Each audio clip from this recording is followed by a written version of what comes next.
Hey everyone, welcome to another episode of Get the Greg Games. Video Game Collectors Podcast. I'm Matt Rose. Yeah, and I'm Dylan. No, I'm not Dylan. I'm Josh. And we're here again, week two of 2023 to talk about video games. We're just mixing that intro up, by the way. Yeah. Great show. You Check see them who's out. paying attention. Yeah. Get the Greg Games. Awesome. Love his info. Great guy too. What do we got on the docket today, Matt? Uh, Nothing? no, that's it. Okay. We're keeping it short from here on. That's what our fifth biggest fan said. He said he wanted it shorter. I thought that's what his mom said. Oh, Oh, shit. Okay. So much Yeah, for okay. taming it down for children. Yep. Okay, we're going to take a look at some recent How you, sales. that's how you make children. So, okay. Yeah, we're going to look at some sales here. We got some fun stuff in the last week. I think we're going to try to do that each week, kind of highlight some interesting sales, Yeah. sealed, not sealed, weird shit that comes up. That's what we're going to do. So Matt's going to share a screen, I think, and we'll talk about them to the best of our ability. Can you see? And we'll explain them for the people that aren't watching but listening. Okay, first notable sale that just happened yesterday. I was shocked that this was in there. I think everybody, if you want to ever listen to some great video game information, Clubhouse, video game collectors on Clubhouse, man, there's some people dropping some knowledge bombs in there all the time. It's really fantastic. Sign up for Clubhouse, go check it out. Yeah, we have really interesting perspective that runs the gamut there. We get we have old collectors, new collectors. We have, I think, Cristiano is in there. He is a partner at Heritage Auctions. He talks every now and then. He offers good insight. Yeah. And then we had, I think, Nick Morgan came in last night, first time on Clubhouse, and he's just an old school collector. The video game database vgdb.io, I think, is his website. He's been around a long time and has a crazy collection. Also a lot of knowledge. So it was neat having him come in there and talk just a little bit. So yeah, shout out to Nick Morgan. Never thought I'd say that. So anyway, so yeah, last night this bubble bobble went off. It sold for $10,200. It does have the Should that have gone for more or should have gone for less, Matt? Did it sell well because it was in a weekly, or did it sell poor because it was in a weekly? Well, first of all, why don't you talk about the sticker variant here? Yeah, it's a sticker variant. I don't know if you can get a little closer on it, but I'm pretty sure there's a year on there. Hey, don't worry about it. Let's not worry about it. But the sticker there, it says like family fun, some other crap, and family choice approved. That's what it says. So these were copies that were case pack games found in Canada when Dove, the seller Dove, D-O-V, who he was also on Degrassi High, the Canadian show. Little fun fact there. Wow. He found all these games, sold them on eBay 2007, 8, 9, I want to say. And Bubble Bobble was one of the case pack games. Now, those case pack games, they featured this sticker on the outside of them. So they're fairly identifiable. Yeah, sure, there may be other ones out there, but you're getting 988++. I'm fairly confident it came from one of his case packs. So you're saying that this is a Canadian version? I'm not saying it's a Canadian. Came out of Canada. It came out of Canada, but they're not Canadian in any way. They are just a sticker variant, I would say. So it's a nice 988++ copy. You rarely see a round seal without the sticker. People might say, hey, just peel the sticker off. You're going to tell that a sticker was there, So essentially, I would say it's print 2.5. I don't know. Maybe it's third, maybe it's second. I believe oval seal cards exist inside this round seal box, which is another interesting anomaly because there is an oval seal box Bubble Bobble as well. So don't really know what to call it, but it is essentially a round seal, early production. It's I was just shocked to see a 9.8 A plus plus bubble bobble in a weekly. I would wow. This deserves, to me, this deserves signature. Now, I don't know the, reasons behind everything, but well, they have a 9.6 A plus in the signatures, and it is one without the sticker, which should be the first print of the game. I would say that it should go for a little more, but this is a top of the population sort of copy right here across versions of the game. So it's great. I think if this was in signatures, I don't know if it would have done better than 10 grand. I did not think it was going to go for 10 grand last night. Oh, what did you think it was going to go for? I thought it was going to top out around $7,500, 6,000, 7,500 in between there somewhere. Okay. So got a little more action. Super awesome video game. So $10,200. Yeah. Bubble one. Well, moving along, another amazing sale. We'll take a look at. Yeah, looks like this one sold last night, January 10th, so 10:30 p.m. Pacific Standard Time. Terra Peak on eBay says that this one sold on the 11th, so today, so probably paid for on the 11th. Oh, no. Oh, this was yesterday, right, Matt? This is the $30,000 one. I thought this was a CIB. Sorry about that. Nope. No, this was the sealed Legend of Zelda. Legend of Zelda is selling yesterday left and right. Holy cow. $30,000 round seal Legend of Zelda. Really nice. Yeah, I looked at it. People on Facebook are like, "Oh, it looks like it's got a puncture on the front." I don't think so. But I think this thing's like a 9.2A is what I kind of pegged it at based on what I saw. Now there's always the outlier that there could be other issues that you just can't see, but really nice looking copy. $30,000. Heritage has a 9.4 A plus CGC going right now. It's over $100,000 in their auction. So round seal Zelda sealed is pretty rare game. Really awesome. That's a good sale on a raw game, I'd like to say. So makes me throw up that I missed out on something similar 10 years ago for $250. Shame on you, Matt. Yep. All right, let's move along. Dummy. Okay, this was the one I was talking about. Sold today. CIB Legend of Zelda, really clean TM. So a first print on this sucker, $4 grand. Ooh. Yeah. The lighting on this is terrible. Yeah, it's okay. The listing. But the contents, this is a gorgeous copy. It looks like it should grade pretty well, if that is the person's intention. Do you see the rubbing right there on the cart? No, that's reflection. Yeah, it'd have to be. That'd be some weird rubbing. Yeah, that's what she said. She said, yeah. Manual could be upgraded, obviously. Probably not. It's an impossible manual to get in nice condition. That's a decent looking manual. So this sold for $4,000. Really nice looking copy. I wish the photos were a little better, but I think a good strong sale for a CIV.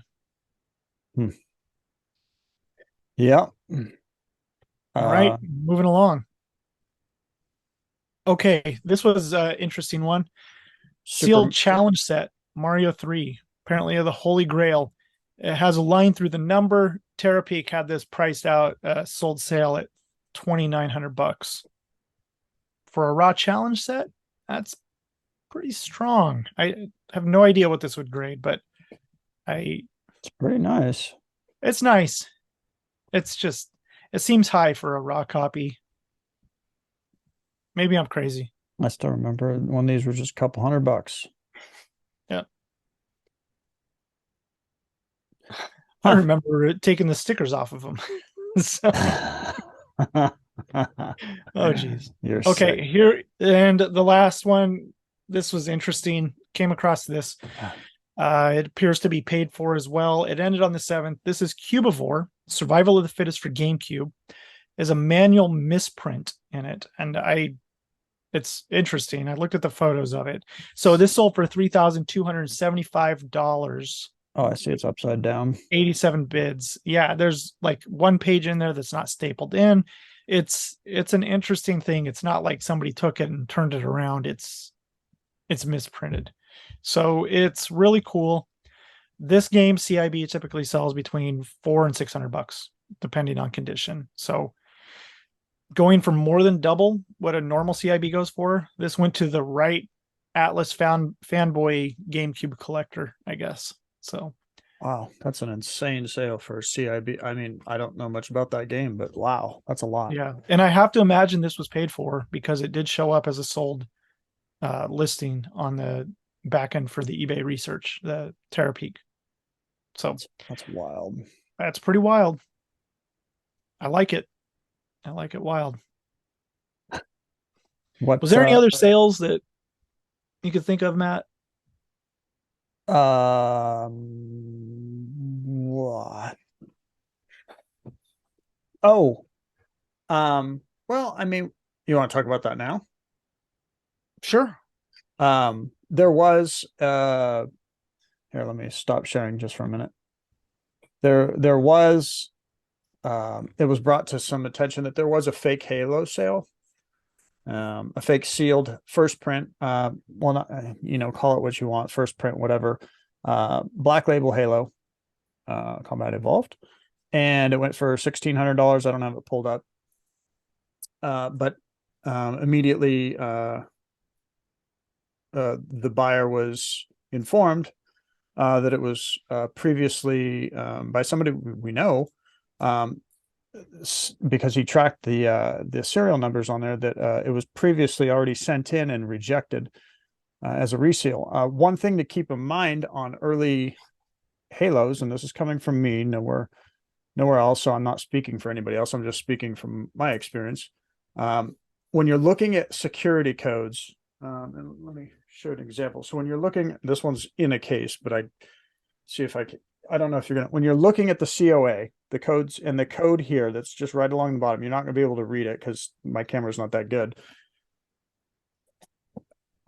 All of those numbers are, the last 9 numbers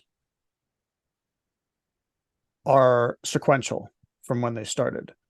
So Halo was one of the first games that obviously Xbox released, so it's going to be an early number, right? The number on the sold Halo, so basically an early Halo black label is going to be like on the last 9 numbers, not the first 4, but the last 9 is going to be something like 001, any numbers beyond that, or even up to 00, like 4 or 5. And then there are occasionally 000 and then numbers, if you had a really early Halo. But this one had its numbers were 043 blah blah blah. So it was basically like the game was 43 million down the line, and that's not possible for an early first print Xbox game, because this is the best example I have. This is a game of the year, so this came out, what, 2 years later, and the security code on this, we're only at 28 million on this one, so it's 028. The one that sold was 043. So it doesn't hurt to educate yourself on Xbox games of what the serial numbers mean. Yeah, essentially what you're saying is there's no way that it should exist in that number, that 40 million range at all, because they didn't go back in time and say, hey, let's reprint original Combat Evolved, without pack-in, without game of the year, without any of this, and stick a label on it that's 45 million. Yeah, they're not going to do that. They're going to, instead, they're going to, if they were going to come back to Halo at all, they were going to do, this is one, or in that late in the game, it would be like a platinum Halo or something like that. Yeah. At best, if anything. So, But anyway, I think he's getting that resolved and taken care of. I'm not saying the buyer knew that, or sorry, I'm not saying the seller knew that that was a reseal. I'm not going to put that on anybody. I'm just saying keep your, you know, it's good to be educated in some of these things, so that you don't, so that you understand when you're looking at it on eBay and you can spot, a fake versus a real. Yeah, I think, was this particular one on eBay or was it on Mercari? It was eBay. Okay. Originally, it was on Mercari. See, that's the problem. When shit is on Mercari, you have a small window to return things. You have Yeah. 3 days. So if you're going about buying sealed stuff on Mercari, you got to be extra vigilant, especially if you're paying real money for something, like if you're paying the amount for a game for your that you'd pay on your mortgage or whatever, you need to be fairly confident in what you're getting. I think the authentication aspect is really important in video games, from even loose cartridges to the sealed aspect of it. But I just feel like it's not unappreciated. eBay's just rampant with garbage, knockoff shit from Alibaba. It's a real problem. So maybe eBay should expand authentic, to video games, because they do it for other things, but apparently they don't care. But well, they're collecting the check, whether a knockoff Chinese version of Mario Kart 64 sells for $50 or $120, right? Do they do authentication for like comics? No, but they have a program for sports cards now, authenticity guaranteed, or other cards as well. Oh, okay. Well, so it's soon to come. I mean, because with video games, I don't think it's soon to come. I think that we are so far behind in video games as a collectible that people just don't take it seriously, the authentication side of things. So when people start losing big sums of money, maybe they will start taking it more seriously, but eBay could give a shit. Okay. Sorry. Well, there's a little bit of education anyway. Keep your eyes out. Yeah, that's an interesting tidbit. So I know we're talking sealed, but it's cool. But it also comes it comes full circle to everything. Nobody wants a knockoff version of a game, No, and we don't want to see anybody get ripped off. You might as well just download it and play it on an emulator for buying that shit. All right. Okay, so there's one thing I think we're gonna try to bring up on occasion. It's when and I recognize this all the time, but I'm not sure how many people do. And it is when there are certain games on the pop report that are perceived as, well, just not even on the pop report, but games that are just perceived as, that's common. We don't want to get that, but we would have never got to where we are with certain video games price wise and or collectible wise if we didn't sit down and tear apart and appreciate the versions, the variants, the prints that are out there of games. And it's apparent when, say, for example, Super Mario Land that Matt has pulled up here.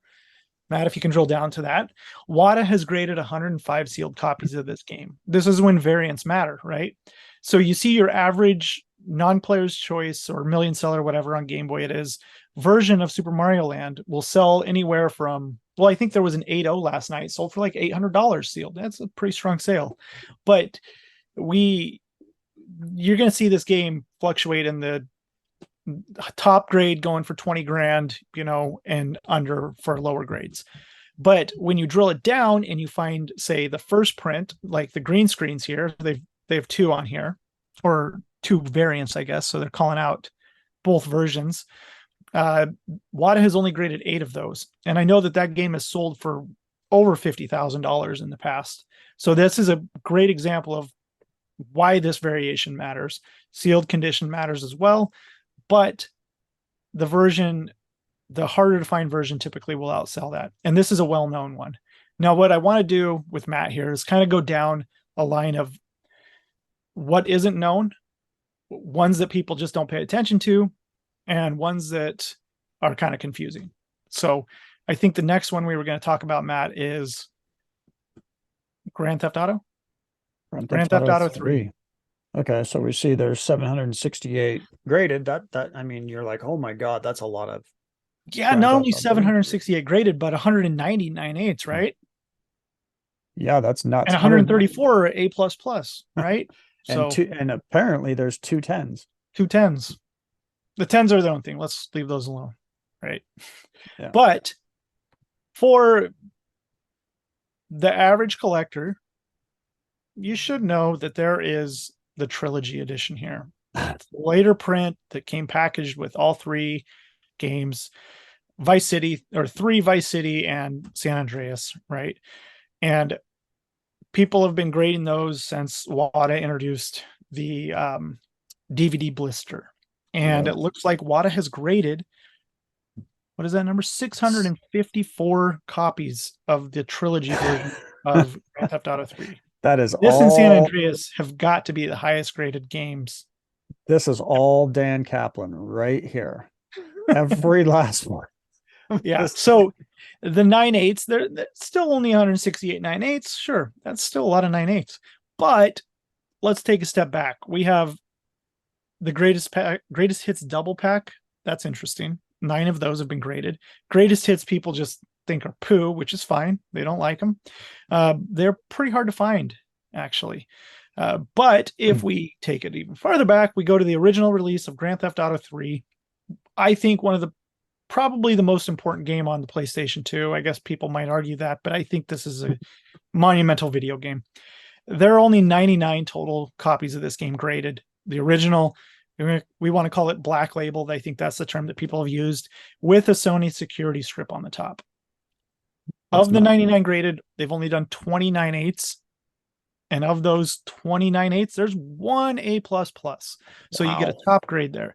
Granted, I'm sure there are a handful of VGA 90s, VGA 95s out there. Sure.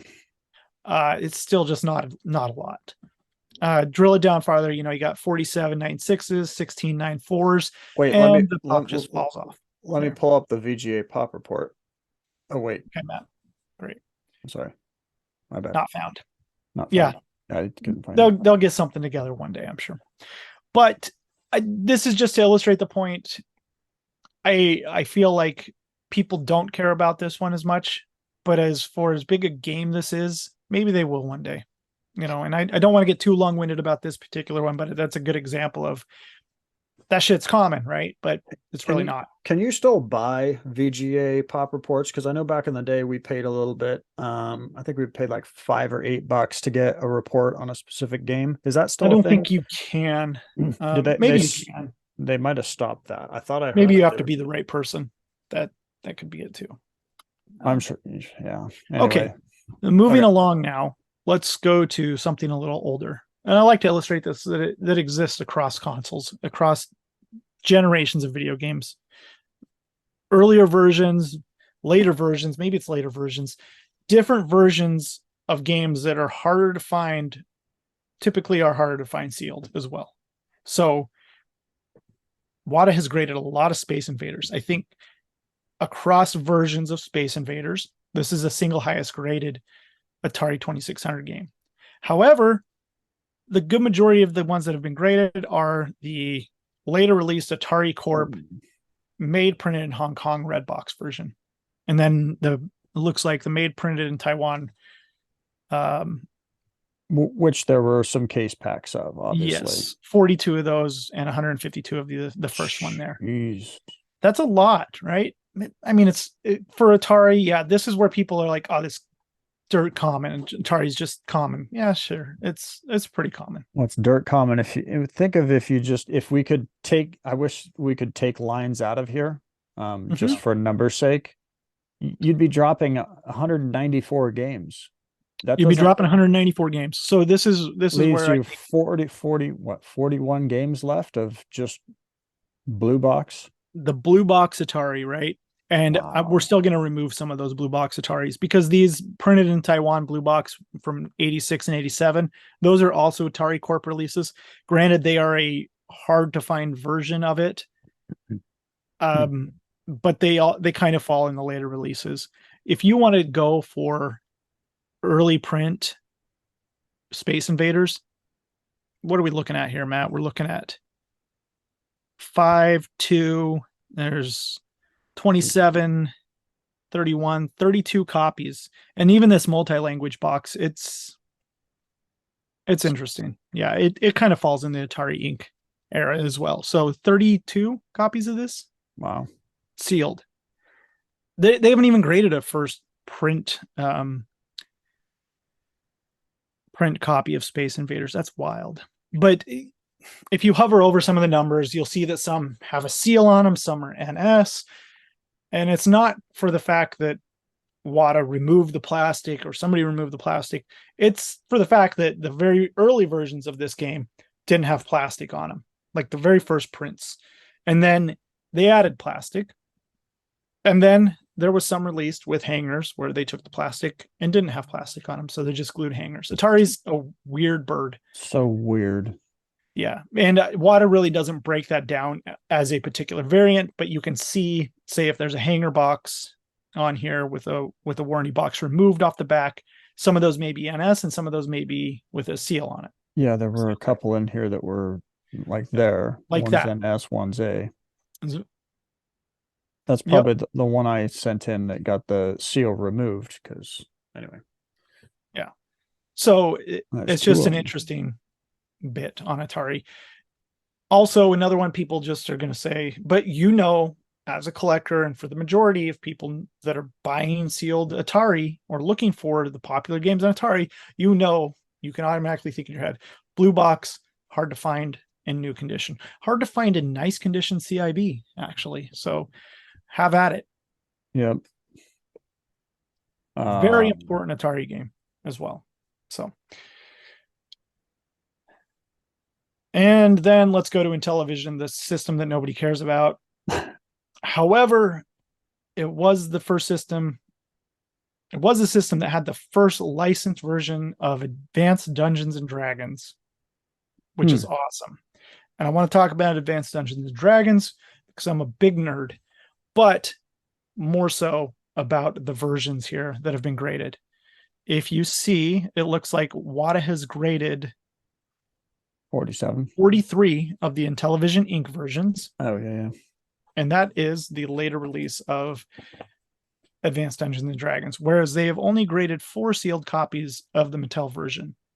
Now, Advanced Dungeons and Dragons, both of these, the first one and then Treasures of Tarman, they came in Intellivision Inc. and Mattel versions. I think Treasures of Tarman might have a third variant as well. Oh, only 2. Nope, so just the 2. There's the Mattel version there. They've only graded 1 of the Treasures of Tarman.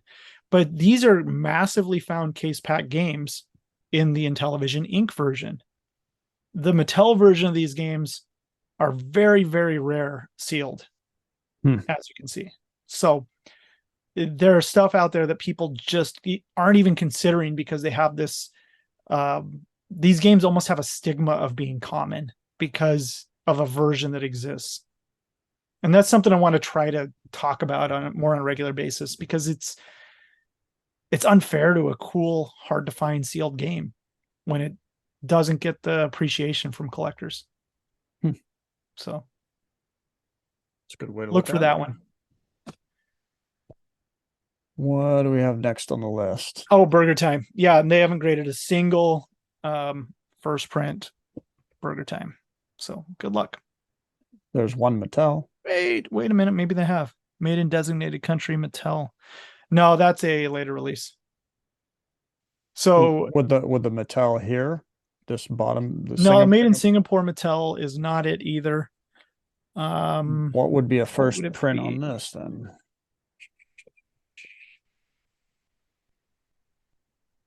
The first print would be like the gatefold style box that Atari has. Ooh.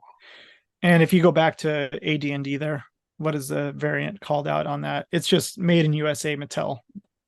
That's what it would say. Made in USA Mattel, and instead it is designated country. Okay. Yeah, and the made in USA Mattel would be a taller box. All these other ones here are, I believe, a shorter box, the size of a normal 2600 box. There's something that would be cool is if like you hover over the name of it and it pulls up a picture of the box. Yeah. Wouldn't that be cool? Yeah. Hopefully WATA can do something like that. That'd be nuts to program in, but all right. Yeah. I think using this as a guide is cool to learn about variants as well. If you can go down these rabbit holes with almost any game, and not every game has variants like this because they of the release years. But it's fun to think that there are stuff out there like AD&D was a monumental game on the Intellivision. So it's interesting to think that there are only 4 copies graded of a first print of that game in sealed condition. So that's kind of all I got on that, Matt. Like I said, though, just keep looking for games. Yeah, there's some. I don't really have much more today, but that's kind of it. Wow, these are really short these days. Well, these episodes are kind of meant to be a little bit shorter. That's not to say if we're not going to have long ones. We do have a couple of interviews coming up. They're going to be the usual length, but it's kind of nice to put out some short, quick content rather than no content, especially with some good stuff in there. What about wins? Yeah, I picked up this. This is dumb. It's a Stardew Valley download card. I buy really stupid shit. So it's basically brand new, not going to be used, and I'm not gonna use it. I got the code and everything, and I want to grade this stuff one day. I think it's totally interesting. Okay. Yeah. So fair enough. I just might as well burn $15. That's what I do. I'm pretty stoked. I was, like we were talking about Zelda earlier, early on in my collecting days, passed on some Zeldas. I can't think about it. Can't beat yourself up about it. So I finally did get a sealed Zelda, even though it's a classic series. But I'm happy I have a sealed Zelda. I'm super stoked. Yeah. Really glad to have found this. I have to thank Eric for this one. He did tip me off on that pretty quick. And which Eric? The guy who tries to play Halo. Oh, the Halo 4 fan. That guy. Yeah. Oh, sorry. Halo 4. I was thinking something else, but no. Big Halo 4 fan.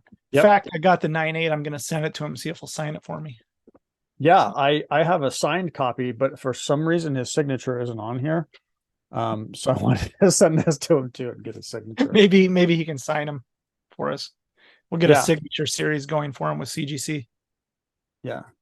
We'll get a picture of him smiling. Get a Ghost Yami on there. Yeah. Yes. Is he the new whipping boy? Oh nope. my god. We still have one other. Still got one.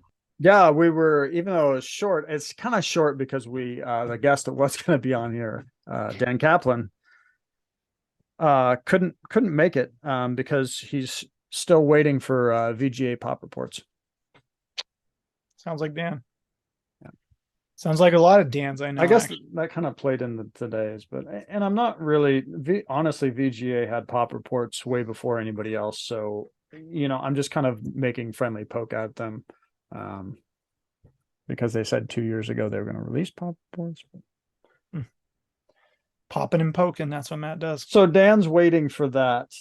Unfortunately, he could not make it. Okay. Yeah, well, we missed him. Yeah. All right. That's it. That's it. Literally, that's not that quick. No, man. Feels weird. Yeah. Hey, new Goonies movie coming out. All right, is that official, by the way? Pretty sure that's official. Goonies 2? I'm gonna be in it. I have to be. If you're in it, I'm in it. Yeah, I was gonna try to get my kids in it and get some child stardom going here. So we'll see how this goes. Where do we reach out for that? Well, that's a different story. We don't need to. Yeah, we can go into the Goonies podcast later. And the Goonies poster back there too. Matt, that would be a cool podcast. We just talk about your youth and what it was like growing up in the North Coast part of Oregon when they were doing Goonies and knowing that the movie was filmed there. Yeah, my dad actually worked on that house right before they filmed. He had to replace one of the upper windows, and yeah, another story, another time. Yep. We didn't have any questions, so otherwise this episode might have gone a little longer if we had some questions in the chat box. I guess everybody's burnt out after Christmas. So feel free, make comments, thoughts down below, leave your questions. We'll get to them within a couple months. Hate mail goes to Josh. Thanks for being here. We'll talk to you again soon.